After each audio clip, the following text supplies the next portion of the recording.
मुख्यमंत्री एकनाथ शिंदे यांनी काँग्रेस नेते राहुल गांधींच्या भारत जोडो न्याय यात्रेवरून ठाकरे गटाचे प्रमुख उद्धव ठाकरेंवर टीका केली।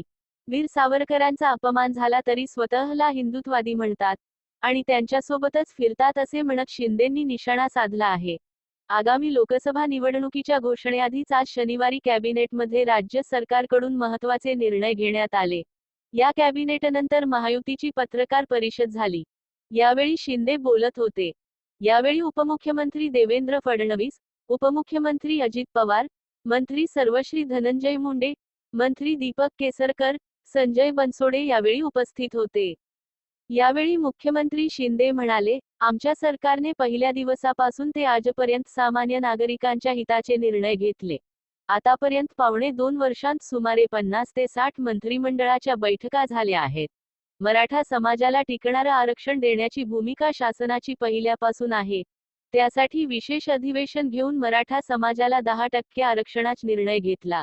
त्याची अंमलबजावणी देखील सुरू असून शासकीय पदभरतीमध्ये त्याचा मराठा समाजातील तरुणांना लाभ होत आहे, असे शिंदे म्हणाले।